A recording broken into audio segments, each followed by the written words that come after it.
Estáis dentro.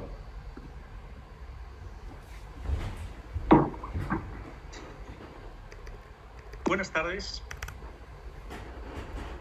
Bienvenidos a todos aquellos que se hayan conectado a través del canal de YouTube de la Corporación Académica de Ciencia y Derecho a esta mesa redonda organizada al hilo de la Semana de Gobierno abierto y que pretendemos que verse sobre los asuntos públicos, la transparencia y la actividad administrativa.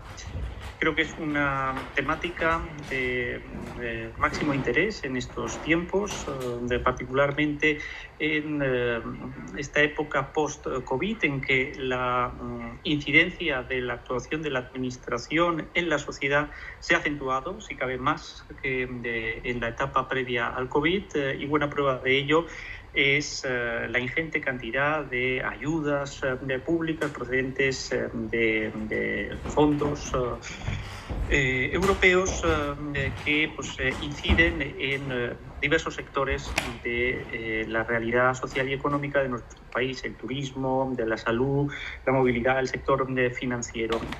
Estas circunstancias hacen, como digo, que hoy sea quizás más interesante que nunca el abordar la cuestión de los asuntos públicos y de la transparencia, porque se produce una conexión importantísima entre el poder público y la sociedad civil, y es donde cobran importante presencia la figura del lobby como organización más o menos organizada que pretende ejercer influencia en la actuación de los nódulos de poder que tienen capacidad de decisión. Para tratar estas cuestiones de asuntos públicos y transparencia, hoy tenemos aquí en esta mesa redonda a dos letrados al servicio de las administraciones públicas. Por un lado, a Santiago Cano de Santayana, que es letrado de la Administración de la Seguridad Social, por posición previamente licenciado en Derecho y diplomado en empresa por la Universidad Pontificia de Comillas, y actualmente es secretario técnico de la asesoría parlamentaria del Grupo Parlamentario Popular. Santiago nos va a hablar de la influencia y los poderes públicos. Y tenemos también aquí en esta mesa otro letrado al servicio de la administración, en este caso de la administración local, a Jaime Tienza, licenciado en Derecho por la Universidad de Navarra, que es letrado del Ayuntamiento de Leganés, aunque ahora está, entiendo, en Comisión de Servicios, Jaime, en el Ayuntamiento de Santiago de Compostela. Y Jaime nos hablará de la experiencia en el seno de la administración local en relación con estas cuestiones de la transparencia y de los asuntos públicos. Por mi parte, yo también abordaré en mi turno la cuestión de la transparencia y los asuntos públicos. Pues bien, sin mayor dilación, paso el testigo, doy la palabra a Santiago para que proceda con su ponencia. Gracias, Santiago. Muchas gracias, Antonio. Buenas tardes. Bueno, pues como nos decía ahora Antonio en la presentación, yo voy a hacer una pequeña aproximación con carácter muy general sobre la influencia de los poderes públicos en el ámbito de la administración y particularmente en el marco de la actividad de la institución de la Unión Europea. Cómo la influencia de estos asuntos públicos y la actividad del lobby se ha desempeñado desde su origen en la Unión y cómo actualmente están desarrollando las actividades, sobre todo desde una perspectiva de regulación en el ámbito europeo. Bien, lo primero de todo es que tenemos que tener claro que desde que se construyen los primeros pilares de lo que hoy conocemos como la Unión Europea, ya se puede apreciar ahí, y lo vamos a ver más adelante, la coexistencia de un nivel administrativo con un nivel o una organización pues, de asociaciones, de personas o grupos de interés que ya rodean estas primeras fases de construcción de la Unión Europea. Frente a la concepción negativa que se puede tener de la participación o de cómo desempeñan la actividad los lobbies y cómo es el ejercicio de los asuntos públicos, lo que está claro, y actualmente la mayor parte de la doctrina, todos los autores consideran que es evidente y se puede decir que estos lobbies, los asuntos públicos, han tenido un papel crucial en la consolidación de la realidad actual europea. Así, por ejemplo, Jordi Cifra, que es una persona que ha escrito mucho sobre el lobby también en el marco de la Unión Europea, dice que estos han tenido un papel crucial en la construcción de Europa y que hoy en día son además grandes protagonistas en la toma de decisiones del ámbito de la Unión y también en el ejercicio de las competencias que le han sido propias. Hay que tener claro que la Unión Europea es una asociación de Estados en la que se ejercita el poder y por lo tanto hay una gran cantidad de intereses de las asociaciones, de los particulares o de diferentes organizaciones en influir decididamente y de manera directa en toda esta toma de decisiones, porque al final son los ciudadanos, son estas asociaciones, son las empresas a las que representan las que van a repercutir en las decisiones que se toman en la Unión Europea.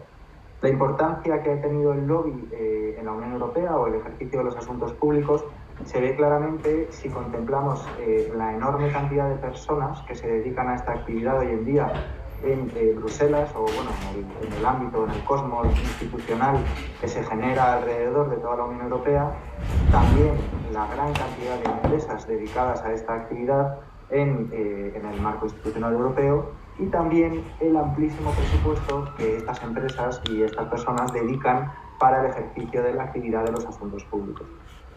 Basta comprobar en el registro de transparencia de la Unión Europea el número de personas que estaban inscritas en julio del 2011, que es verdad que es al principio, por lo tanto la cifra no es extraordinariamente vinculante, pero bueno, en ese momento, en 2011, había 545 asociaciones, organizaciones o grupos inscritos y en septiembre del año 2021 hay prácticamente 13.000 lobbies inscritos en este registro. Y de todos estos 13.000, la categoría principal es la que se dedica a los grupos de presión dentro de las empresas y asociaciones comerciales, empresariales o profesionales, con prácticamente 7.000 inscripciones. Y luego ya detrás, con una diferencia bastante grande, prácticamente la mitad, están las organizaciones no gubernamentales.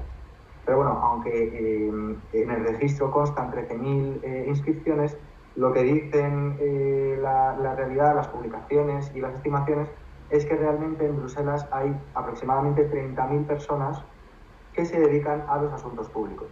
Además, aquí vemos claramente cuál es la influencia o la importancia que el ámbito institucional de Europa genera. Si vemos que en el municipio de Bruselas viven 180.000 personas, pues 30.000 sería prácticamente el 16% de la población de Bruselas, del municipio de Bruselas, dedicado a la actividad de los asuntos públicos. La importancia y la necesidad que tiene el lobby o los asuntos públicos en el ámbito institucional europeo lo apreciamos a todos los niveles de todas las diferentes figuras que componen el espacio europeo. Y además vemos también que la influencia de estos se desarrolla en todos los niveles, tanto en las actividades políticas como también en todos los niveles de la actividad administrativa, en el día a día del funcionamiento de las propias organizaciones. Esto se explica fundamentalmente por el carácter híbrido que tiene la Unión Europea, porque realmente no es un Estado, no tiene la condición de Estado, sin embargo, sí que participa de muchas de las condiciones propias de una organización estatal, fundamentalmente en el ámbito regulativo, de distribución y también en cuanto a la organización de las personas y del territorio. Luego, además, como decíamos antes, también el vasto presupuesto que tienen actualmente la Unión Europea, que para el ejercicio 2022 es de 170.000 millones de euros, y luego también porque las decisiones que adopta son de obligado cumplimiento. Por lo tanto, la Unión Europea, en el desarrollo de su día a día, tanto como decía a nivel político como también administrativo, necesita de la asistencia y de la participación de un conocimiento técnico concreto que se aporta por personas ajenas a esta realidad, porque fuera del ámbito de los funcionarios de las propias instituciones europeas, al no ser nosotros ciudadanos propios de este Estado o de esta organización análoga al Estado, necesita que agentes externos, pues que son realmente quienes aportan, quienes mejor conocen además la normativa sobre la que se está regulando o sobre la que se está debatiendo, y quienes además se forman expresamente, no solamente en la concepción o en la técnica, sino que también se forman en los mecanismos de tramitación propios de la Unión Europea, pues lógicamente en esta colaboración vemos un exponente claro de los beneficios que suponen la colaboración público-privada, porque eso es la actividad de los asuntos públicos o del lobby quien realmente facilita y ayuda a que este ejercicio de actividad política y administrativa realmente se desarrolle de una manera más concreta.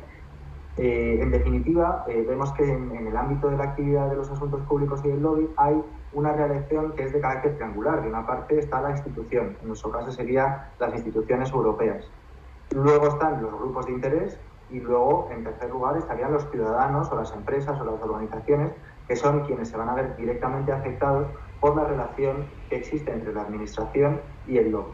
De hecho, me imagino que a lo largo de este curso se dirá, o de estas jornadas se dirá pues, en varias ocasiones, pero es conocida la frase del presidente Kennedy que decía, haciendo referencia a la actividad del lobby, que a él los lobistas conseguían explicarle una cuestión en 10 minutos, mientras que sus asesores tardaban 10 días en conseguir explicarle lo que un lobista conseguía en mucho menos tiempo. Ahora vamos a ver que esta actividad de los asuntos públicos, este ejercicio del lobby, se ha desarrollado, como decía al principio de todo, en el marco europeo prácticamente desde el inicio. Es más, yo considero o entiendo que se puede decir que la propia Unión Europea actual es fruto de sus orígenes de una actividad de asuntos públicos. Transparencia Internacional define la actividad de asuntos públicos o el lobby como cualquier comunicación directa o indirecta con un cargo público que se realice, gestione o instruya con la finalidad de incidir en decisiones sobre cuestiones públicas. Por lo tanto, dentro del marco de lo que es la actividad de asuntos públicos o el lobby, habría tres elementos. Un primer elemento objetivo, que es la comunicación con el cargo público.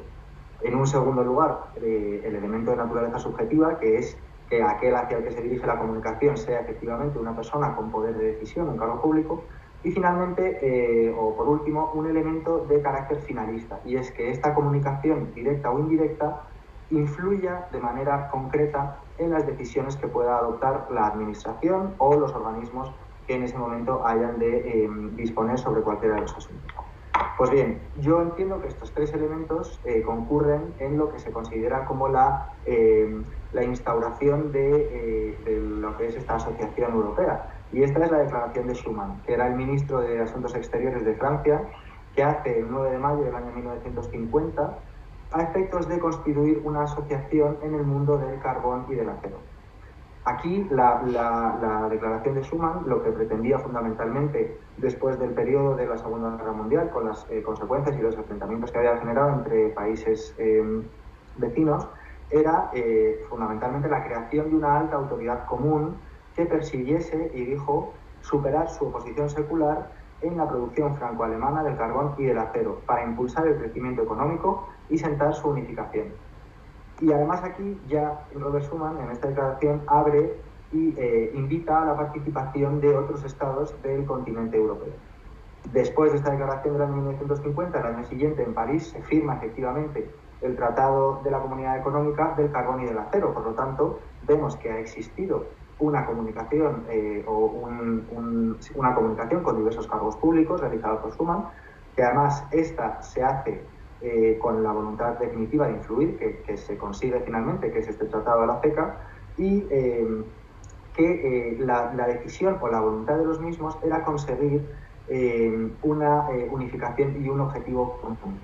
En ya en el propio tratado de la CECA se hace referencia y se dice por primera vez, por lo tanto vemos que desde el inicio de la Unión está presente en los asuntos públicos, la participación o la apertura a la relación y las consultas con las diferentes partes interesadas. En ese momento se hacía referencia a las partes interesadas específicamente en el ámbito del carbón y del acero, pues las empresas dedicadas a ellas, los trabajadores, las organizaciones representantes de estos intereses, pero ya se deja claro desde un primer momento que esta nueva comunidad económica participa y se instruye y se desarrolla gracias a la participación y a las consultas que pudiera haber con personas interesadas en esta materia. Desde el principio, ya desde este Tratado de la CECA, de hecho, en su artículo 5, se deja claro que esta participación con agentes externos a lo que es puramente la organización administrativa tiene una obligación concreta, que es la de defender todos los fines que en ese momento se habían plasmado en el tratado.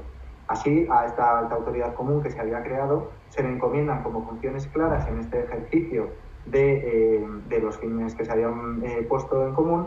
Se les encomienda la obligación de supervisar el mercado, también vigilar las normas de competencia y, por último, garantizar la transparencia.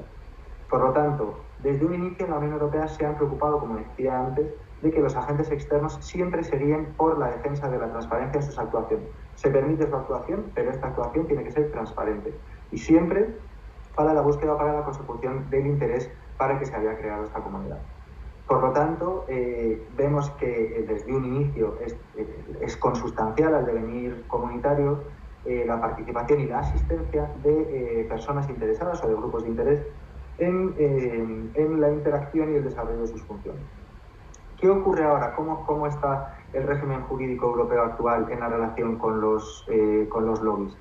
Pues bien, desde este Tratado de la CECA se mantiene este llamamiento y esta vocación de relación con agentes externos, que se mantiene posteriormente en el Tratado de Maastricht, se mantiene también en el Tratado de Niza y de Lisboa, y actualmente se recoge así en el Tratado de la Unión Europea, en el artículo 11, que además es muy importante porque se integra dentro de las disposiciones sobre los principios democráticos de la Unión Europea, por lo tanto se consolida como una de las bases esenciales en el régimen democrático europeo, y también en el artículo 15 del Tratado de Funcionamiento de la Unión Europea, que lo coloca dentro del marco de las disposiciones de aplicación general. Este régimen jurídico que crea el Tratado de la Unión Europea, en su artículo 11, genera la interacción y la presencia de la actividad de asuntos públicos o la participación de los grupos de interés con una doble naturaleza, como un derecho y como un deber. El párrafo primero del artículo 11 hace referencia al derecho de todos los ciudadanos y asociaciones representativas a expresar sus opiniones, así como también su conocimiento y el intercambio de este conocimiento con las administraciones europeas, y a su vez el párrafo segundo recoge el deber de las propias instituciones comunitarias de fomentar el diálogo abierto, transparente y regulado con las asociaciones representativas y con la sociedad civil. Por lo tanto, se concibe tanto como un derecho y como un deber, pero siempre dirigido o impuesto como una obligación hacia la Unión Europea, que además se le impone otro deber concreto, que sería la garantía de fomentar y de asegurar la transparencia en estas relaciones, y lo configura además como un deber que se consagra para con los millones de ciudadanos europeos. Por lo tanto, siempre la protección que hace la normativa europea actualmente en la regulación de los grupos de interés es la protección del interés de los ciudadanos europeos. Además del Tratado de la Unión y del Tratado de Funcionamiento, como decía antes, a lo largo de toda la normativa europea se hacen muchas más referencias a la apertura de las instituciones a organismos de interés, como por ejemplo al diálogo social. Se reconoce plenamente la participación de los interlocutores sociales en la toma de decisiones, así como también en toda la elaboración y todo el procedimiento de mismo. Viendo un poco lo que ya he dicho, lo que queda claro es que los requisitos fundamentales que la Unión Europea ha consagrado para el ejercicio de la actividad del lobby de los asuntos públicos es que el requerimiento principal de la actividad sea que esta se conciba como una actividad transparente y que proteja el interés general. Y es precisamente esta concepción la que ha dispuesto también ahora mismo la jurisprudencia del Tribunal de Justicia de la Unión Europea. Aquí es muy conocida la sentencia del Tribunal General, la Sala Quinta del 12 de mayo del año 2010, en la que se debatía sobre la participación que había tenido en el procedimiento de elaboración de la normativa europea de la Asociación Europea del Cemento. En esta producción normativa realmente se favorecían a los fabricantes del cemento, y entonces se presentó pues, esta cuestión para ver si la actuación era o no conforme a la vocación de transparencia y de protección del interés general que impera en la Unión Europea. Lo que dice el TJUE es que nunca la Comisión Europea había negado la participación en todo el procedimiento de esta Asociación Europea del Cemento en la producción y elaboración normativa, pero que esta participación en ningún caso excedía de los límites marcados. Y estos límites no se habían traspasado por el hecho de que en ningún caso el lobby o esta asociación europea había generado un error manifiesto en la toma de decisiones y que en ningún caso se había viciado el procedimiento administrativo de elaboración normativa por la actuación del lobby, sino que siempre la participación, la actuación europea, independientemente de que se reconoce que se había echado mano de los lobbies y de esta asociación, que siempre la vocación europea había sido defender el interés de los ciudadanos. Por lo tanto, también es importante que la propia jurisprudencia reconoce expresamente y protege la participación de los lobbies en el seno, en este caso era pues de los comités de trabajo y de preparación para la elaboración normativa, y que en tanto nunca se había generado este vicio en el procedimiento, la presencia de los lobbies no solamente se reconoce, sino que esta es plenamente ejecutable. Así, el interés general vuelve a definirse en la jurisprudencia como el criterio que debe siempre desarrollarse en el ejercicio de la influencia administrativa, en este caso europea, y en segundo lugar también la garantía de transparencia. Dentro de estos requisitos, lo que se ha criticado generalmente en el ámbito de la actividad de los asuntos públicos es la posible oscuridad de la misma. Siempre tiene cargado pues, una connotación negativa a esta actuación de representación de intereses privados, siendo que, lógicamente, lo que hacen los lobbies es perseguir un interés particular y que luego, además, estos manejan pues, una cantidad de recursos materiales y de recursos humanos muchas veces mucho más potentes que los recursos que se destinan por parte de las administraciones públicas al ejercicio de esta actividad. Y entonces siempre se ha generado, y es pública, la controversia o la oscuridad que puede suscitar esta materia, pero siempre en el ámbito de la normativa y también la jurisprudencia y el desarrollo de la protección que se hace desde Europa, se ha protegido y se ha fomentado el beneficio que genera este conocimiento técnico y parlamentario que pueden aportar los lobbies. Ahora bien, siempre existiendo como requisito primero la ética en la participación de estas asociaciones o de grupos de interés, que en ningún caso suponga un abuso de una posición dominante, es decir, que en ningún caso la participación de los representantes de grupos de interés pueda suponer o pueda inducir a un error manifiesto y además conocido por parte de la autoridad pública, y que siempre su actividad, independientemente de que se reconoce y se permite que estos persigan un interés particular, pero que siempre la participación del lobby sea una facilitación de información técnica, una mejora técnica en el trámite administrativo. Luego, además, la segunda parte, además de esta protección frente a las declaraciones que pudieran ser engañosas, o sea, un respeto ético de la actuación del lobby, lo que exige, y lo hemos venido diciendo a lo largo de toda la exposición, es que haya transparencia en la actuación. Y para ello es donde se ha desarrollado, de hecho, una actividad normativa o una actividad administrativa más concreta por parte de la Unión Europea a efectos de la protección de todo lo que hemos venido hablando. Así, de hecho, en el ámbito europeo, en el ámbito institucional de la Comunidad Europea, lo que se dice es que la transparencia es el requisito indispensable sobre el cual se asienta la legitimidad de la actuación pública. Y por eso siempre se han dirigido ya desde el Tratado de la CECA a la persecución y a la búsqueda de esta transparencia.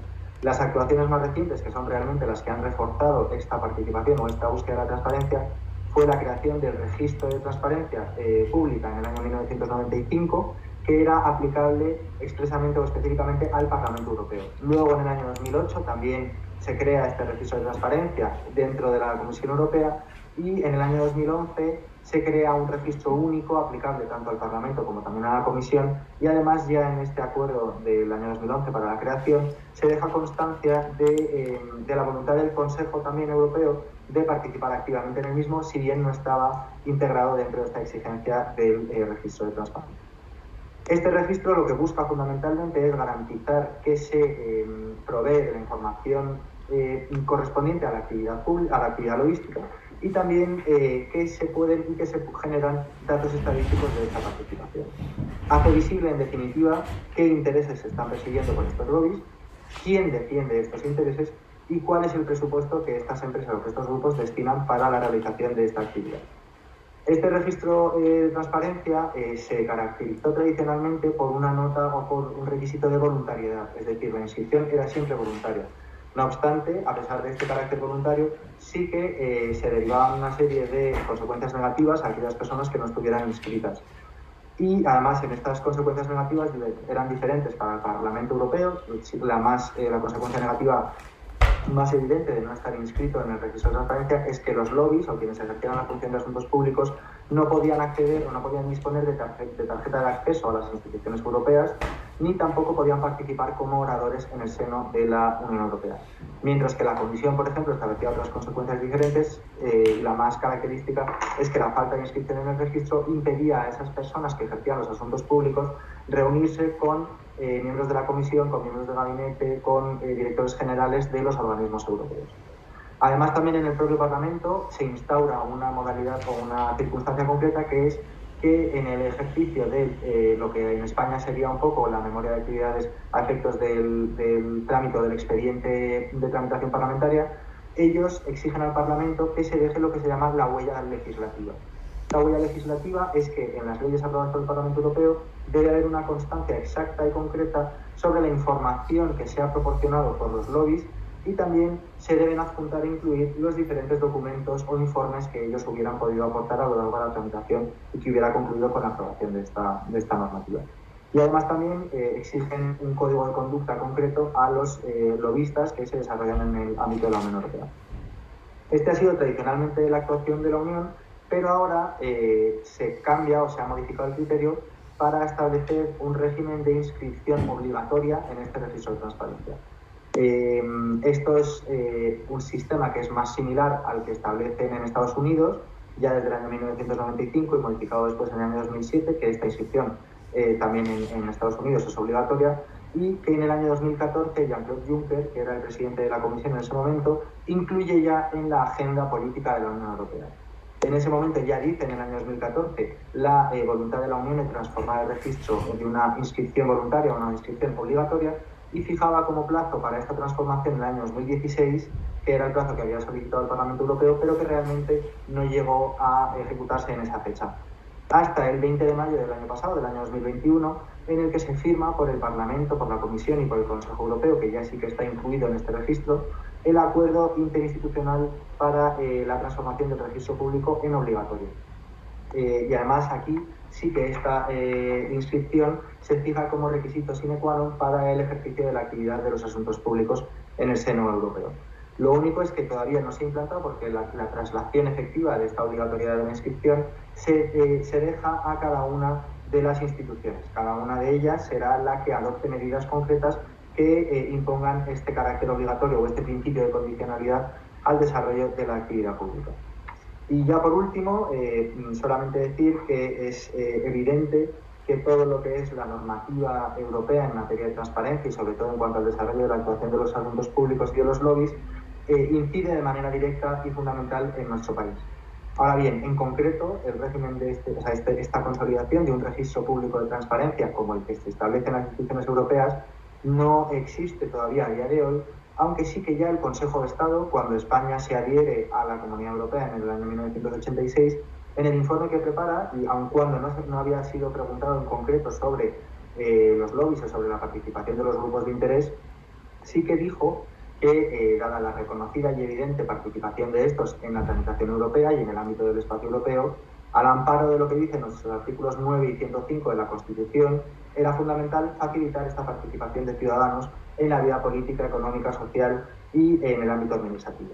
Ahora mismo la traslación normativa más evidente de la exigencia de transparencia que hace la Unión lo encontramos en la Ley de Transparencia de Acceso a la Información Pública y Buen Gobierno del año 2013, y también prácticamente desde ese momento, ya en el año 2015, se han presentado muchísimas iniciativas en el Congreso de los Diputados a efecto de generar este registro de transparencia.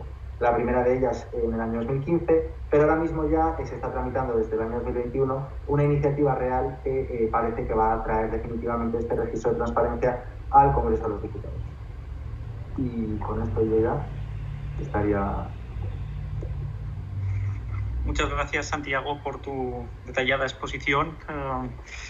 La verdad, muy interesante, sobre todo el ver el embrión el origen del tratamiento de los asuntos públicos en el ámbito comunitario, ¿no? Que que hoy también tiene tantísima importancia, como comentaba al principio, con todo este aluvión de ayudas públicas que proceden de la Unión Europea. Bien, sin más dilación, paso por mi parte a exponer mi ponencia, que como anticipaba al principio versará sobre la transparencia y los asuntos públicos. Bien, ciertamente la tensión entre lo que es secreto y lo que eso debe ser público es un elemento constitutivo de todo grupo social, de toda sociedad.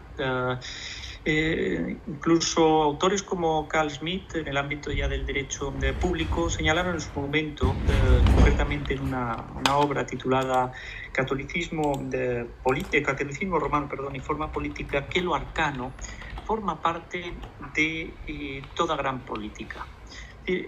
Siempre hay en toda sociedad, hasta en las sociedades más democráticas, una dialéctica entre lo secreto y lo que debe estar a la luz. Esta es una cuestión que conecta de manera íntima con la temática de los asuntos públicos. Si entendemos por asuntos públicos como aquel sector de la realidad social constituido por actividades, relaciones, estrategias, acciones que pueden llevar a cabo corporaciones o grupos más o menos organizados para influir legítimamente en aquellas instituciones o personas que toman decisiones, pues consiguientemente, de forma necesaria, el derecho de los asuntos públicos debe prestar atención a esa tensión entre la transparencia y lo reservado.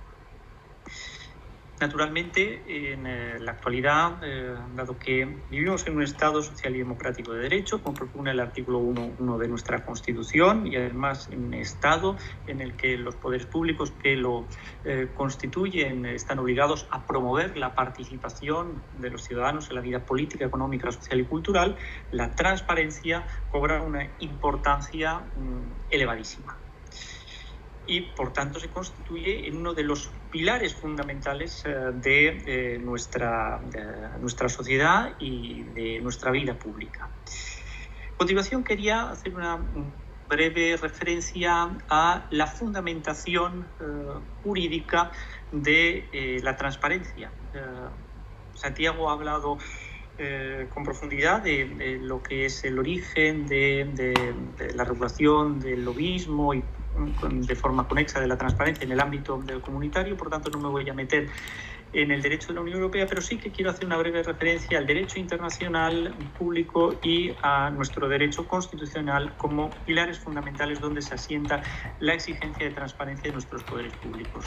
Por lo que respecta al derecho internacional público, podemos encontrar la fundamentación de la exigencia de la transparencia en la actuación de los poderes públicos en el Pacto Internacional de los Derechos Civiles y Políticos del año 1966, en cuyo artículo 19.2 se dice que toda persona tiene derecho no solo a la libertad de expresión, sino también a recibir y difundir informaciones e ideas de toda índole. El Comité de Derechos Humanos de la ONU ha conectado la transparencia y una de sus manifestaciones, como es el derecho de acceso a la información pública, con este importante artículo del Pacto Internacional de Derechos Civiles y Políticos. De forma más próxima a nuestro ámbito geográfico, en el seno del Consejo de Europa, el Convenio Europeo de Derechos Humanos, en su artículo 10, casi con la misma literalidad que el Pacto Internacional de los Derechos Civiles y Políticos, reconoce como una de las manifestaciones fundamentales del principio de transparencia el derecho de toda persona a recibir o comunicar informaciones o ideas. Si bien en un principio el Tribunal Europeo de Derechos Humanos fue reacio a conectar la principal manifestación del principio de transparencia, como es el derecho al acceso a la documentación pública, con este precepto, que es el artículo 10.1 del Convenio Europeo de Derechos Humanos, ya en fechas relativamente más próximas y concretamente desde el año 2009, una sentencia titulada Kennedy contra Hungría, sí que el Tribunal Europeo de Derechos Humanos claramente reconoció que el derecho de acceso a los documentos públicos está o se deriva directamente del artículo 10.1 del Convenio Europeo de Derechos Humanos. Por tanto, ahí ya tenemos una primera fundamentación jurídica, en este caso internacional, de la transparencia en cuanto a una de sus principales manifestaciones, como veremos posteriormente, que es el derecho de acceso a los documentos públicos. A nivel interno, a nivel constitucional, considero que con la mayor parte de la doctrina que el principio de transparencia se asienta no solo en la configuración constitucional de nuestro Estado como social y democrático de derecho en el artículo 1.1, sino también en el antes mencionado artículo 9.2 de la Constitución relativo a la promoción de la participación de los ciudadanos en la vida política, económica, social y cultural, y también en el artículo 105, apartado B de nuestra Constitución, que conmina al legislador a regular el acceso a los documentos, el derecho de los ciudadanos al acceso a los archivos y a los documentos. Estas serían las dos fundamentaciones claras del principio de transparencia en nuestra normativa internacional y en la Constitución. Asimismo, como todo, ciertamente la transparencia de la actuación de los poderes públicos es algo que tiene sus precedentes. Sus precedentes que en el caso de nuestro ordenamiento jurídico son, si los rastreamos con cierto detenimiento, previos a la Constitución del año 78. Yo creo que podríamos citar en este punto pues, la ley de secretos oficiales, que últimamente ha sido tan mencionada, que es del año 1968, que contiene en su parte expositiva una expresión o un pasaje que considero muy interesante, que dice: es principio general, aun cuando no esté expresamente declarado en nuestras leyes fundamentales, la publicidad de la actividad de los órganos del Estado, porque las cosas públicas que a todos interesan pueden y deben ser conocidas por todos.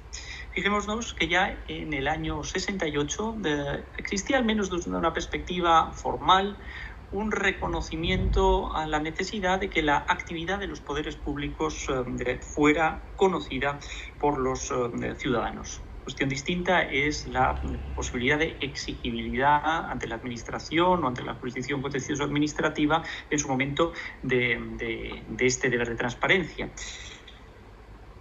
Hoy considero que la transparencia es sin duda un principio informador de nuestro derecho, particularmente del derecho administrativo. Y es así porque la vigente Ley 40/2015 de régimen jurídico del sector público, en su artículo 3.1c, recoge, entre otros principios, el de la transparencia de la actuación administrativa. Las administraciones, mejor dicho, la transparencia es un principio, es un criterio que debe guiar en todo caso a la actividad de la administración pública. E íntimamente conectado con ello es que este postulado, este principio de la transparencia coadyuva a la función de control que de forma concentrada tienen determinados poderes del Estado con respecto a la actuación de la administración pública. Sabido es que los tribunales controlan la actuación de la administración, así lo dispone el artículo 106 de la Constitución, y lo desarrolla nuestra ley de la jurisdicción contencioso administrativa, y que por otro lado las Cortes Generales en ámbito estatal controlan la acción del gobierno. Pues bien, este control que ejercen los tribunales, que ejercen el Parlamento, se ve potenciado, se ve respaldado por la exigencia de transparencia que tienen las administraciones públicas.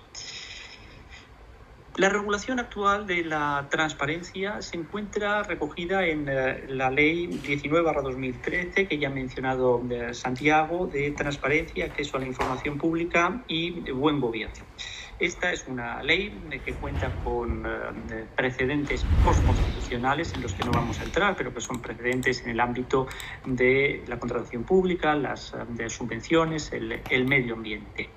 Me interesa destacar simplemente que esta ley de transparencia del 2013 contempla en su articulado, en el que no vamos a entrar, dos manifestaciones esenciales del principio de transparencia. La transparencia en nuestro ordenamiento jurídico se manifiesta a través de lo que se ha dado a denominar la publicidad activa que deben llevar a cabo los sujetos obligados, y por otro lado el derecho de los ciudadanos a acceder a los documentos públicos. Publicidad activa y derecho de acceso a los documentos públicos son las dos manifestaciones fundamentales, por tanto, de la transparencia en España. Por lo que respecta a la publicidad activa, podemos decir muy simplemente que supone una obligación de los sujetos obligados, entre los más importantes las administraciones públicas, de hacer públicas, de revelar determinada información o documentación relevante en cuanto al ejercicio de su actividad. Se trata de información institucional, información presupuestaria, información sobre su labor de preparación normativa, y que se considera que es necesario una sociedad democrática que tales cuestiones sean de público conocimiento de los ciudadanos. Pero no porque los ciudadanos lo hayan pedido formalmente a la Administración, sino porque la Administración, ex oficio, como un deber, lo debe hacer público. Y lo debe hacer público de una forma particular o concreta, como establece la ley, de forma clara, comprensible, accesible, además de forma telemática a través de las sedes electrónicas de los sujetos obligados. Esta es, por un lado, como digo, la primera de las manifestaciones del principio de transparencia en nuestro ordenamiento jurídico. La segunda manifestación, como decía anteriormente, es el derecho de acceso a la información pública. El derecho de acceso a la información pública plantea, en primer lugar, una cuestión, digamos, ontológica, que es la relativa a su conceptualización. ¿Qué es este derecho? ¿Es un derecho fundamental o es un derecho constitucional de configuración legal? Esta es una cuestión respecto de la que la doctrina científica que se ha ocupado de esta materia de transparencia ha debatido. Hay que decir que de forma mayoritaria considera que el derecho de acceso a la información pública debería ser configurado como un derecho fundamental. No obstante, esta no es la opción que ha seguido nuestro legislador, que ha regulado el derecho de acceso a la información pública a través de una ley ordinaria, que es la mencionada Ley 19/2013. A mi juicio, sí que hay motivos más que suficientes para calificar este derecho como un derecho fundamental, precisamente porque, dado que la temática de los derechos fundamentales en España, por mandato del artículo 10 de la Constitución, debe ser interpretada en conformidad con lo que dicen los tratados internacionales, si hemos visto que tanto el Pacto Internacional de Derechos Civiles y Políticos como el Convenio Europeo de Derechos Humanos consideran que es un derecho de acceso a la información pública integrado dentro del acervo de derechos de tales tratados internacionales, creo que no hay razón para excluir de la conceptualización de derecho fundamental al derecho de acceso a la información pública. Creo que además es un derecho que perfectamente podría ser incardinado dentro del artículo 21 de nuestra Constitución. La discusión sobre si la naturaleza del derecho es una u otra no es baladí. Ciertamente a nadie se le escapa que el régimen, digamos, de regulación de uno u otro derecho es distinto. Los derechos fundamentales se regulan por ley orgánica y los derechos no fundamentales por medio de ley ordinaria.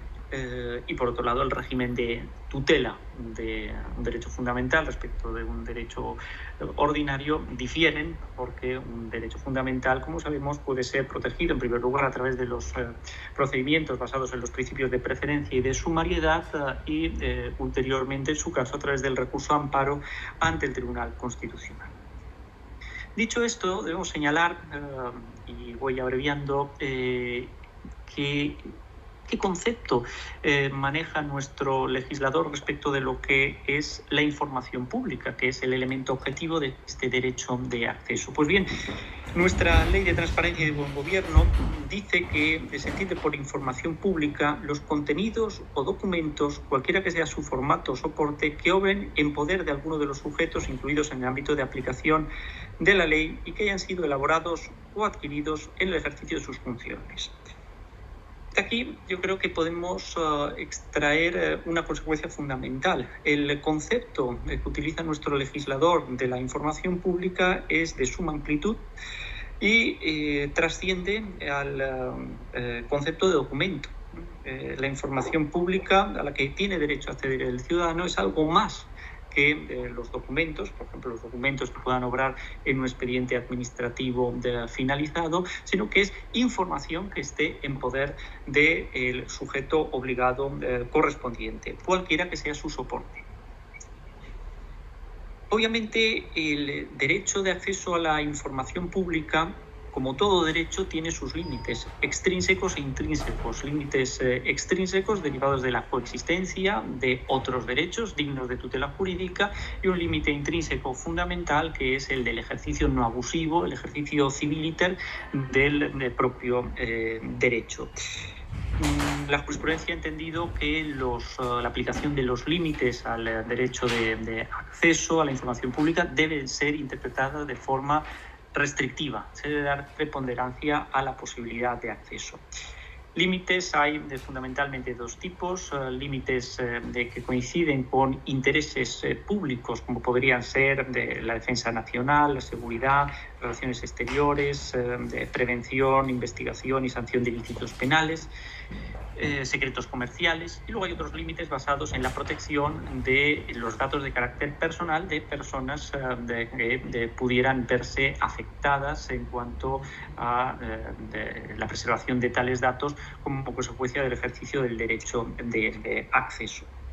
Por otro lado, también la ley contempla causas de inadmisión de solicitudes de acceso a la información pública que conectan fundamentalmente con razones de índole procedimental y de carácter, digamos, intrínseco del ejercicio del derecho. Hemos dicho antes, por ejemplo, que el ejercicio del derecho de acceso a la información pública debía ser ejercitado de forma civiliter, no abusiva, y por tanto aquí la ley, una de las causas de inadmisión que contempla respecto de las peticiones de acceso a la información pública es respecto a aquellas que se consideran abusivas.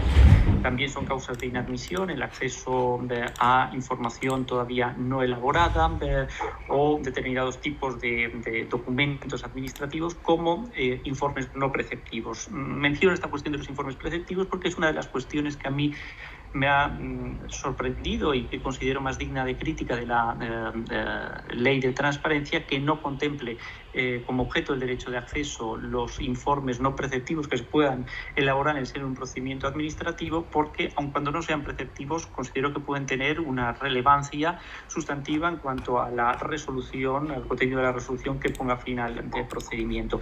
Y por último, para terminar, no me quiero extender más, todo derecho quedaría en nada si no tuviera aparejados o conllevara unos mecanismos de protección. El mecanismo fundamental de protección del derecho de acceso a la información pública es el establecimiento de un mecanismo de reclamación potestativa ante un organismo específico en el ámbito del Estado, que es el Consejo de Transparencia y de Buen Gobierno, que tiene por función resolver las reclamaciones que se puedan plantear fundamentalmente ante los casos de denegaciones del derecho de acceso. Por supuesto, las resoluciones que dicten el Consejo de Transparencia podrán ser recurridas ante la jurisdicción contencioso-administrativa, y con ello creo que se cierra, digamos, lo que es el mecanismo tuitivo de la transparencia. Pues bien, por mi parte, no me quiero extender de más, quería simplemente dar una visión general, sucinta, sobre la transparencia, porque considero que es, digamos, uno de los pilares fundamentales sobre los que se debe asentar el tratamiento de los asuntos públicos, la actuación de los lobbies, de las corporaciones, de los agentes que tratan de influir. Creo que será legítima si todo ese proceso que es consustancial a los asuntos públicos se canaliza de forma transparente.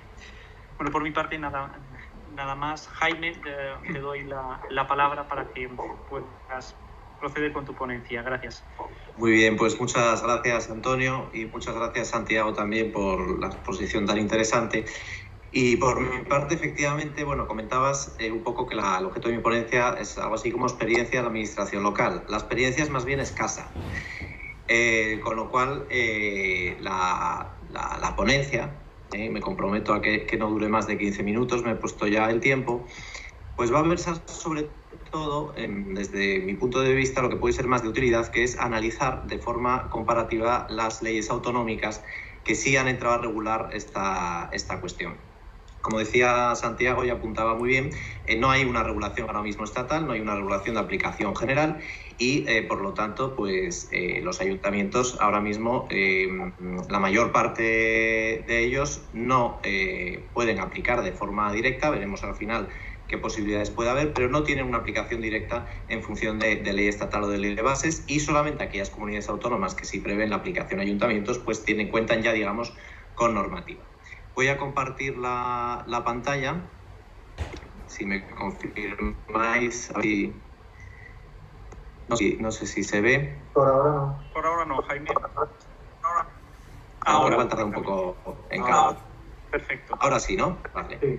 Nada, esto es un poco para que veáis pues, el título de la ponencia, y pasamos ya pues, directamente a esta regulación autonómica. Este es el marco de regulación autonómica. Las leyes autonómicas, salvo que se me haya escapado alguna, que no es difícil viendo todo este entramado normativo con el que nos encontramos cada vez que tocamos una materia en la que influya obviamente la competencia autonómica, pues se puede hacer una doble división, ¿no? Aquellas leyes que tratan la cuestión de los grupos de interés, que es en lo que nos vamos a centrar dentro de sus leyes de transparencia, de información pública, etcétera, y aquellas otras comunidades que han decidido, desde mi punto de vista con acierto, aprobar leyes específicas en la materia de los lobbies. Simplemente, bueno, pues esta es una enumeración de las leyes. Por orden cronológico, la primera de las leyes aprobadas es la de Cataluña. Veremos que además eso ha favorecido que ya haya experiencias y modificaciones o actualizaciones, que ahora veremos, y pues la legislación más reciente, la ley más reciente es la ley madrileña, la que, por cierto, la Asociación de Profesionales de la materia, pues digamos que sí que alabó cuando se aprobó, ¿no? Por seguir las directrices que esta asociación marcaba. Bien, la primera cuestión que tenemos que determinar, o que es preciso saber, es qué es un grupo de interés o lobby. Ya Santiago, desde el punto de vista de la Unión Europea, ya nos anticipaba cuál es un concepto. Un concepto que nos decía él bastante más sencillo que estos que vamos a ver ahora, ¿no? En primer lugar, hago referencia a la recomendación de la OCDE de 18 de febrero del año 2010, porque se trata esta cuestión, se aconseja a que aquellas regulaciones que traten la cuestión de los grupos de interés contengan, en primer lugar, una definición clara de los sujetos y la actividad. Bien, la legislación aragonesa, desde mi punto de vista, es ejemplar porque distingue, por una parte, que es la actividad lobista. Aquí lo vemos, que se considera actividad de lobby cualquier comunicación directa o indirecta con cualesquiera de los cargos o autoridades del sector público de Aragón, en este caso, instituciones y órganos estatutarios, así como de sus empleados, no solo autoridades, sino también empleados, los funcionarios, con la finalidad de influenciar en la toma de decisión pública, desarrollada por o en nombre de un grupo organizado de carácter privado o no gubernamental en beneficio de sus propios intereses. Esa es la actividad lobista, digamos desde el punto de vista más bien objetivo. ¿Qué es esa actividad de grupo de interés o lobista? Y después define la ley aragonesa qué es el lobby sujeto, ¿no? Como como he decidido denominarlo. El lobby sujeto son aquellas personas, ¿no?, que como parte de su profesión desarrollan profesionalmente la actividad de lobby en nombre propio o de terceros. Y continúa pues esa definición de lobby. He puesto en negrita como parte de profesión porque efectivamente si hacemos una síntesis de todos los conceptos de lobby que tienen las distintas comunidades autónomas, sí que podríamos pues señalar, o por lo menos yo sí que he apuntado, tres cuestiones o tres puntos que todas ellas abordan, digamos, o que pueden ser puntos en común en este concepto de grupo de interés o lobby. En primer lugar, es que se trata de personas físicas o jurídicas, organizaciones, plataformas o redes sin personalidad. Es decir, un concepto amplio, abierto. En segundo lugar, y esto es esencial, que se dediquen a influir directa o indirectamente en los procesos de iniciativa o elaboración, decisión y aplicación de políticas públicas y proyectos normativos. Y en tercer lugar, que esta es la nota quizá más característica, es que el desarrollo de esta actividad tenga carácter profesional. ¿Por qué hago hincapié en esta cuestión? Porque sí que es importante, cuando hablamos de este régimen jurídico de lobbies y grupos de interés, distinguir esta actividad o esta regulación de aquella otra que quizá más orientada a lo que nos comentaba Antonio, de la participación política como derecho que deriva del artículo 23.1 de la Constitución, es decir, de la participación pública o de la participación de los ciudadanos, como es la información pública, el acceso a la información, etc. Aquí estamos hablando más bien de una actividad profesional que tiene o que está orientada precisamente a influir en la toma de decisiones y en la elaboración normativa. Fundamentalmente las decisiones públicas pues, se traducen en disposiciones normativas de rango legal o de rango reglamentario, que sería el caso pues, de los ayuntamientos que carecen de potestad legislativa, como bien sabemos. Bien, ¿qué sujetos se excluyen prácticamente en la totalidad de los casos? Pues se excluye la actividad del asesoramiento jurídico profesional en defensa de los interesados en procedimientos. Es decir, cuando un despacho profesional o una entidad o una gestoría va a la administración, cosa que en los ayuntamientos lo vemos todos los días en los pasillos, a consultar un expediente administrativo, a interesarse en qué pasa con su expediente o qué pasa con el asunto que afecta a su cliente, eso está excluido del régimen jurídico de los lobbies y con consecuencias pues, muy importantes, como veremos ahora del resumen que vamos a hacer del régimen jurídico de estos lobbies. Destacar simplemente que aquí sí que hay cierta discordancia entre legislaciones autonómicas, por ejemplo, en lo que se refiere a los sindicatos y organizaciones empresariales. Así, por ejemplo, algunas comunidades autónomas como Madrid, en este caso la ley madrileña, excluye de este concepto de lobby la actuación de los sindicatos y organizaciones empresariales. Otras, por ejemplo, como Aragón o Valencia, incluyen expresamente. Es decir, cuando un sindicato realiza esta actividad de influencia, que realmente no es algo extraño ni extraña a nadie, estamos acostumbrados a ello, pues sí que quedaría incluido en el régimen jurídico de estos grupos de interés. Bien, yo he preferido, de la lectura conjunta de estas leyes autonómicas, me ha parecido oportuno destacar tres herramientas fundamentales en cuanto al régimen jurídico de los lobbies y de esta actividad lobista. La primera es el registro de grupos de interés. Ya aludió Santiago que efectivamente la Unión Europea ya lleva pues, mucho tiempo con un registro de grupos de interés. La segunda herramienta son las agendas públicas o agendas institucionales y la tercera herramienta, la que también se aludió antes, es la huella normativa. Veremos que en las legislaciones autonómicas ya se regulan estos aspectos y veremos pues, los aspectos principales ya de modo muy sintético porque tampoco tenemos tiempo para entrar con detalle. Así, en cuanto al registro de grupos de interés, es verdad que en la Unión Europea pues, ya se establece, pero realmente este es un modelo habitual desde el año 46 y que nace en Estados Unidos. ¿Qué problemas se pueden plantear aquí en España con los registros de grupos de interés? La primera cuestión es la obligatoriedad. Siempre que se plantea, digamos, una innovación, por así decirlo, normativa, es la cuestión de si se puede exigir con carácter obligatorio o no y, en caso de que sea obligatorio, por considerar, desde luego, que así es más eficaz, si ello colisiona con el artículo 23.1 de la Constitución, con la participación política. Es una cuestión pues, que queda abierta, desde luego la mayoría de las legislaciones han optado por la obligatoriedad, pero sí que yo creo que puede plantearse en un momento dado la colisión con esta participación política, ¿no? O sea, si estamos exigiendo un requisito de cumplimiento obligatorio para acceder a las dependencias, en mi caso pues municipales, para acceder a los funcionarios, a las autoridades públicas o a los ministerios, comunidades autónomas y demás, si este requisito obligatorio, que veremos además que tiene una serie de formalismos, si ello implica una merma o cercena al derecho de participación política. En caso de que sea voluntaria la inscripción, pues ¿qué incentivos tienen esos grupos de interés o esos lobbies para inscribirse en un registro que será público y que publicará una serie de información? Que pues igual no es información que desde luego de inicio estas entidades quieran hacer pública. Y también otra cuestión problemática es la disparidad regulatoria. Pues hemos visto en la primera diapositiva, pues las leyes autonómicas que hay aprobadas. Cuando todas las comunidades autónomas se animen a regular esta materia, que al final pues pasará, serán 17 leyes, añadir las ciudades autónomas de Ceuta y Melilla y la legislación estatal, que ahora mismo está en tramitación en relación con el reglamento de las Cortes, pero que quizá también haya una regulación para lo que es la Administración General del Estado, para lo que es el Poder Ejecutivo. Por lo tanto, la disparidad regulatoria absoluta. Ante esto, la Asociación de Profesionales de Relaciones Institucionales, que es APRI, propone, aunque desde mi punto de vista yo creo que con escaso encaje normativo, un registro común de transparencia. Digo, quizá con poco recorrido por lo que ya sabemos de la lucha competencial entre Estado y comunidades autónomas. ¿En qué punto el Estado podría obligar a que hubiese un registro único o común de transparencia? Bueno, eso está por ver y desde luego en este momento, como digo, lo que es el Poder Ejecutivo pues no tiene ninguna previsión normativa en este sentido. Bien, en cuanto al ámbito de aplicación de estas leyes, la mayor parte de las leyes autonómicas se dirigen exclusivamente a sus administraciones y únicamente descienden al ámbito local y además de manera totalmente distinta o dispar las leyes de Navarra, Madrid y Cataluña. Muy brevemente, la ley Navarra establece que deberán crear registros de grupos de interés los municipios de más de 5.000 habitantes.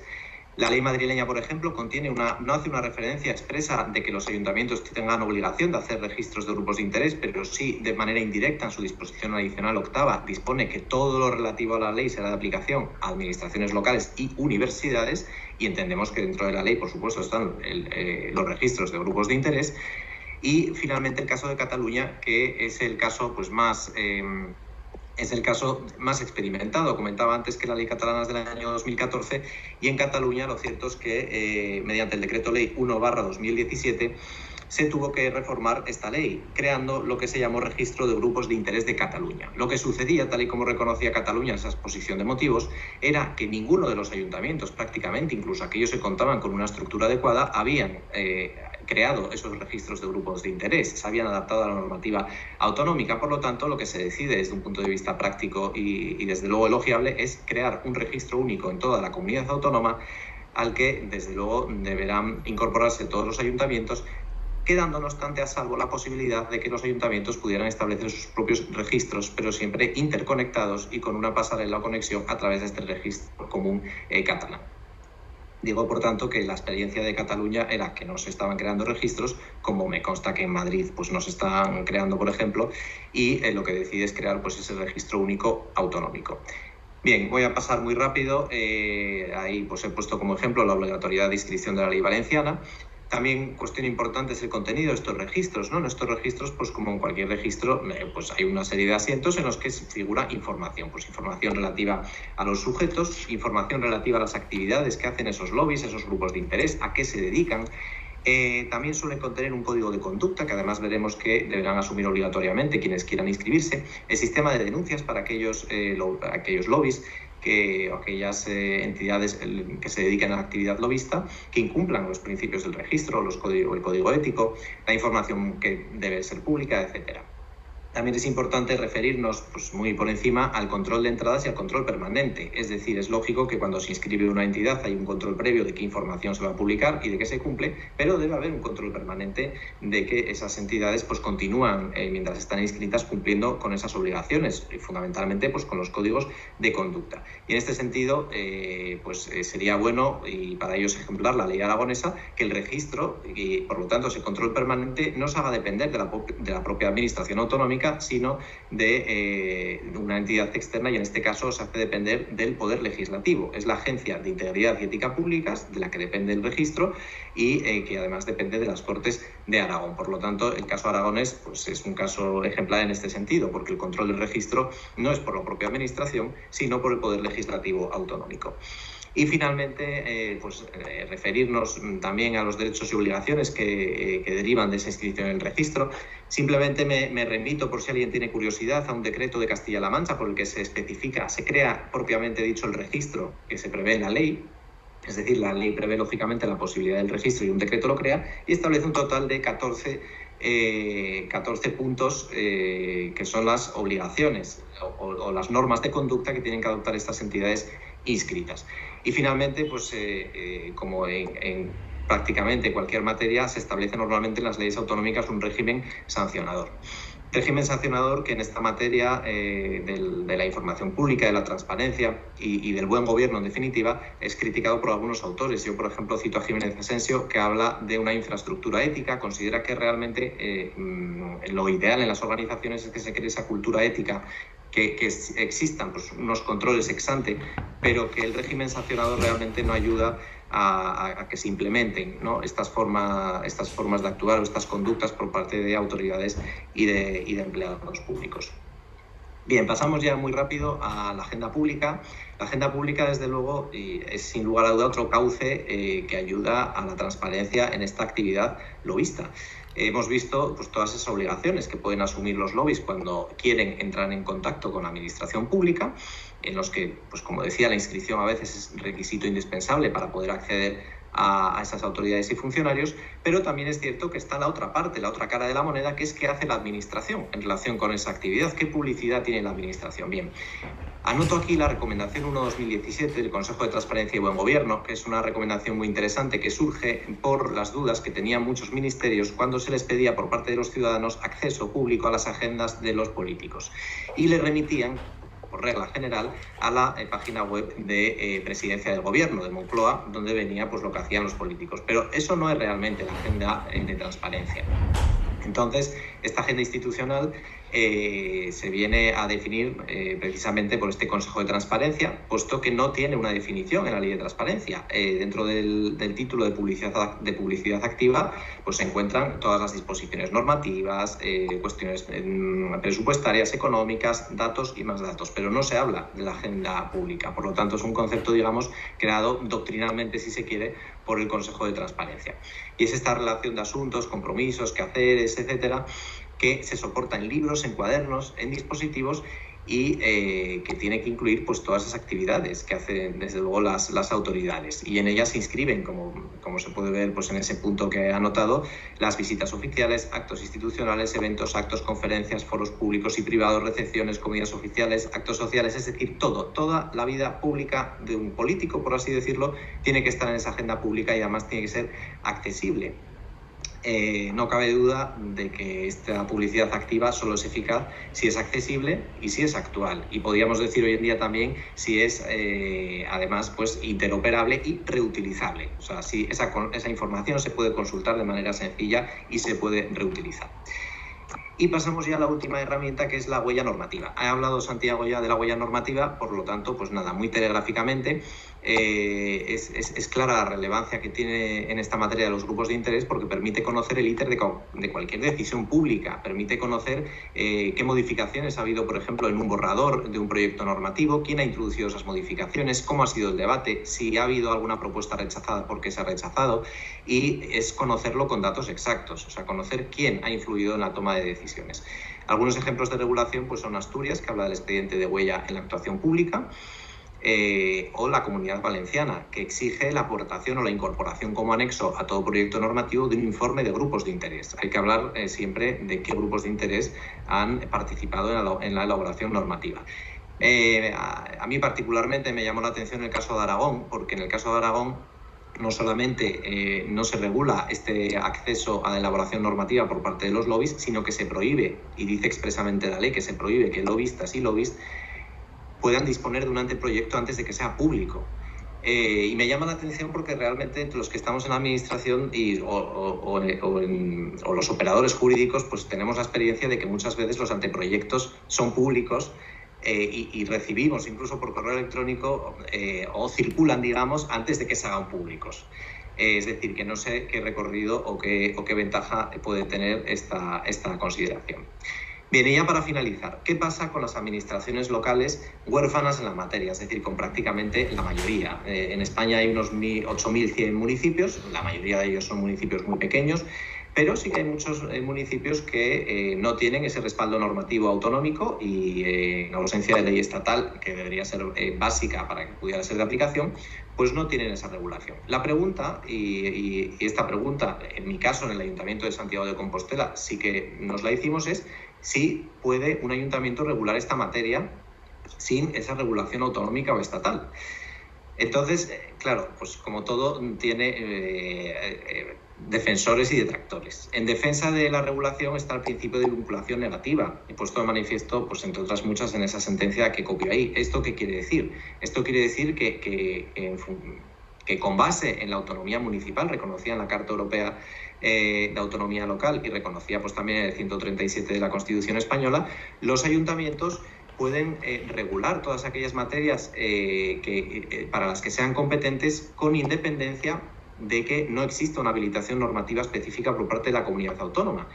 Es decir, siempre que un ayuntamiento tenga competencia, pues por ejemplo en materia de medio ambiente, de urbanismo o de seguridad viaria en el ámbito municipal, no es necesario que haya una ley autonómica que ampare el ejercicio de esa competencia, sino que puede ser el propio ayuntamiento el que mediante una ordenanza municipal y con ese procedimiento de elaboración, pues regule en el ámbito de sus propios intereses. Esa sentencia, por ejemplo, es de una ordenanza en materia de eficiencia energética que aprobó el Ayuntamiento de Zaragoza.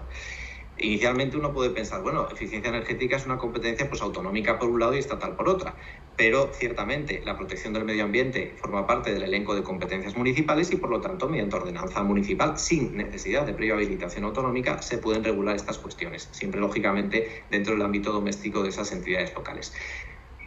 Por la parte de los detractores de esta posible regulación, pues como decíamos al inicio, esa posible limitación de derechos, ¿no? Si regulamos un registro de lobbies, estamos quizás limitando ese derecho de participación política. Es posible o no que un ayuntamiento mediante ordenanza incida en esa esfera de los derechos o incluso que pueda parecer contradictorio con el acceso o con otras leyes como la de transparencia y buen gobierno, y la cuestión competencial. Lógicamente, en el caso de los grupos de interés, pues quizás sería difícil encontrar en qué competencia dentro de las que enumera la Ley de Bases del Régimen Local se encuentra esta regulación. Y finalmente, pues como ejemplo, indicar que en el caso del Ayuntamiento de Madrid, con carácter previo a la aprobación de la ley madrileña, que hemos visto que es del 2019, el Ayuntamiento de Madrid sí que aprobó una ordenanza de transparencia de la Ciudad de Madrid que regulaba el registro de grupos de interés. Actualmente, el régimen jurídico, por tanto, en la Ciudad de Madrid es esta ordenanza y además la ley autonómica. Pues por mi parte nada más. Si alguien tiene alguna duda o alguna corrección o apunte, pues yo estaré encantado de echar una mano o de recibir la crítica que sea. Muchas gracias. Muchas gracias, Jaime, por tu exposición. No sé si hay alguien, intervenir. Bueno, yo por me oigo con un poco de eco, ¿no os estáis bien? Sí, te escuchamos, sí. Yo sí, pero te escucho con eco también. Sí. ¿Me escucháis mejor ahora? Igual, yo creo.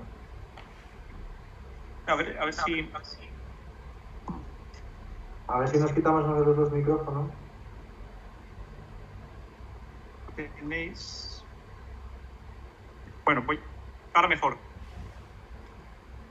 Perfecto, ¿no? Pues a mí hay una cuestión que me parece muy interesante subrayar, y es que frente a quizás un poco la visión negativa, oscurantista que se ha tenido tradicionalmente del lobby, yo creo que hay que redundar en la legitimidad de su actividad de influencia. Al hilo de una cuestión que tú apuntabas, Santiago, que me ha parecido muy interesante, que es la aportación de conocimiento que el lobista, como especialista en el sector concreto que está defendiendo, puede aportar a quien toma decisiones, sea la administración, sea un parlamento. Yo creo que es una cuestión que entre la sociedad está poco, digamos, extendida, o hay poco conocimiento de esa labor de transmisión de conocimiento que hace el lobby, y que creo que supone un plus de legitimidad para las decisiones que se toman luego posteriormente con base a esa información o conocimiento. No sé cómo lo veis vosotros. Sí, bueno, yo estoy 100% de acuerdo, la verdad, sobre todo porque además se tiene una concepción social del lobby siempre asimilado a fines oscuros, pues el lobby de las armas, las farmacéuticas, siempre parece que hay una persecución de intereses muy concreta, cuando no se dan cuenta que un lobby es desde una denegación diplomática, ahora mismo, por ejemplo, en el ámbito de mi materia, o sea, en la Unión Europea, todos los países tienen sus representaciones, la representación permanente de cada uno de los estados, pero es más, en el caso concreto, por ejemplo, de España, incluso las comunidades autónomas tienen representaciones y oficinas de representación ante la Unión Europea. Eso es una actividad de lobby. La propia organización, una organización religiosa, la Iglesia Católica, la Cruz Roja, todos son lobbies, todos persiguen influir de alguna forma en el ámbito de la decisión pública para la consecución de unos fines que cada empresa, cada organización, cada asociación tiene su actividad comercial propia. Pero su desarrollo, su intercomunicación, sus relaciones con las administraciones, es una actividad de asuntos públicos. Entonces, y además que hay que tener claro también cómo es el funcionamiento del poder legislativo. O sea, las personas elegidas por los españoles, por los ciudadanos de cualquier país, para la toma de decisiones y para el ejercicio de la función legislativa, no son expertos normalmente en esa materia. Y sin embargo son quien tiene delegada por la Constitución la capacidad de tomar decisión legislativa. Entonces es evidente que esas personas, que es gente de mucha valía y mucha capacidad, se enriquecen en el ejercicio de su función hablando con las personas que tienen la competencia y el conocimiento técnico.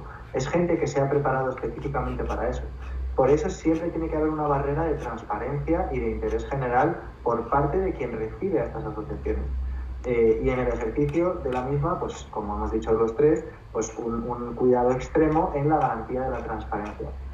Ahora bien, también a mí me parece que es muy importante, es elemental garantizar esta transparencia y una regulación.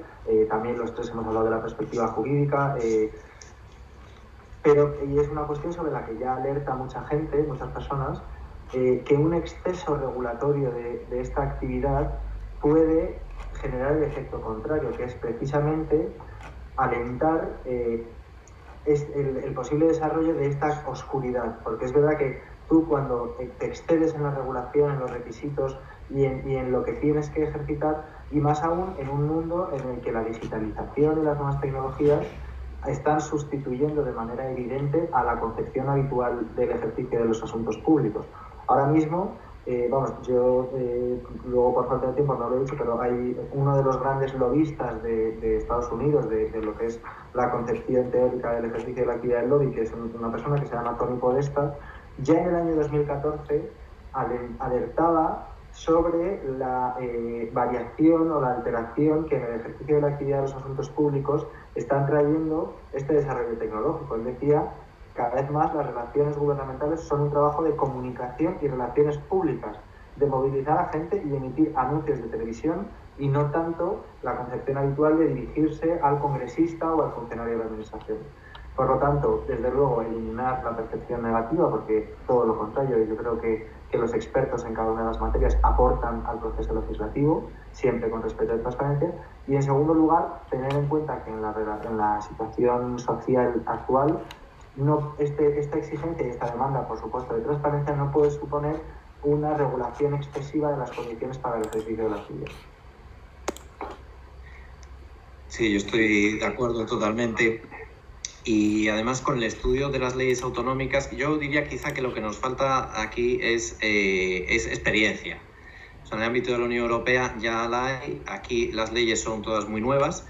No sé hasta qué punto hay, más allá de la creación de los registros, que al final es un acto administrativo, o un decreto, se crea el registro y ya está, es el funcionamiento. Y luego, en el caso de la participación de estos lobbies, me parecía interesante, por ejemplo, la ley valenciana que prevé, antes del proceso de elaboración normativa, un previo procedimiento administrativo de participación de lobbies. incluso con un trámite de audiencia pública para que aparte de los lobbies interesados que son notificados, aquellos otros que crean que puedan tener interés participen también con carácter previo. Claro, eso quizá nos lleva a una regulación tan compleja y tan larga que igual se traduce efectivamente en que la norma pues deja de ser eficaz. Al final eso también va contra principios de regulación normativa y de la buena regulación, que tiene que ser sencilla. Pero bueno, desde luego en el ámbito municipal la influencia se ejerce con total naturalidad. Cuando se va a aprobar una ordenanza que normalmente afecta muy directamente y el espectro a quien afecta son los ciudadanos, pues por ejemplo una ordenanza de civismo o por ejemplo en el caso de Madrid, que yo he vivido muchos años, la ordenanza que regula el uso de los parques, ¿no? Que permite un horario para pasear al perro y demás.